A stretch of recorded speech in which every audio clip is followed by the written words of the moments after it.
Arnold. Honorable, bonjour. Bonjour, journaliste. Vous étiez à Bandundu. Hier, nous avons vu. Aujourd'hui, vous êtes précisément à Kikwit, à l'aéroport, bien entendu, pour accueillir le chef de l'État, Félix-Antoine Tshisekedi. Qu'est-ce que vous avez comme première impression aujourd'hui? L'impression est très grandiose.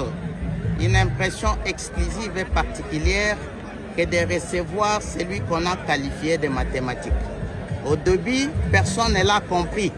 On disait que le pays est trop grand, que Tshisekedi ne saura pas gouverner. Mais maintenant, on réalise que Tshisekedi est trop grand que le pays. C'est pourquoi nous les qualifions d'hommes cosinistes, sinistres, tangentes, logarithmiques. Donc, nous avons demandé au président de la République, au fil des années, à tout bout des champs, de programmer une visite pour les quartiers latins, les Kwilu. Et voilà, le soleil national suspendu comme une épée de Damoclès sur la silhouette du Kwilu, à telle enseigne que Kwilu devient transitoirement la capitale nationale. Donc vous sentez la triade qu'il y a maintenant chez nous. La présidence de la République, les 26 gouverneurs des provinces, 26 présidents des assemblées provinciales, tous gravitant autour d'une étoile atmosphérique et géographique qu'on qualifie de conférence des gouverneurs. Hier à Bandundu, Tshisekedi Tshilombo est passé pour être un professeur socio-scientifique parce qu'il a donné une leçon. Dans sa leçon, nous retenons la stabilité des institutions provinciales. Et par rapport à ça, il va falloir que les gouvernements provinciaux soient des véritables disciples de la gestion efficiente et rationnelle pour que l'Assemblée provinciale ne porte pas épique, pour qu'il n'y ait pas de bordée de tractations en termes de pétitions, de motions. Nous ne voulons plus du détournement, que les deniers publics soient étalés à même la table de manière normative et consciente.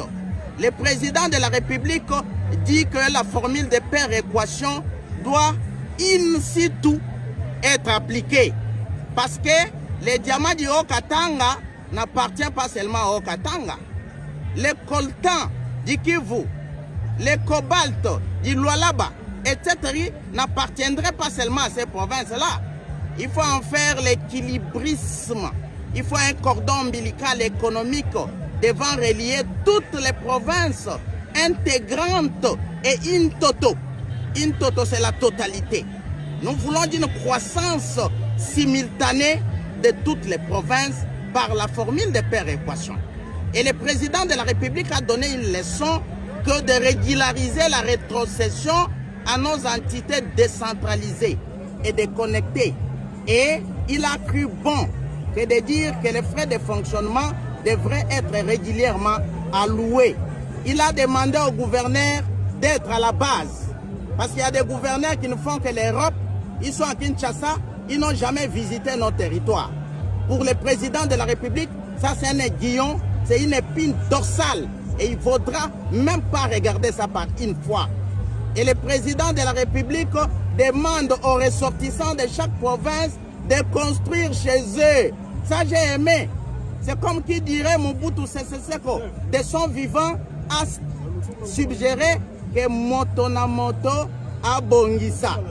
Voilà que par deux fois on a reporté la conférence des gouverneurs par insuffisance des infrastructures.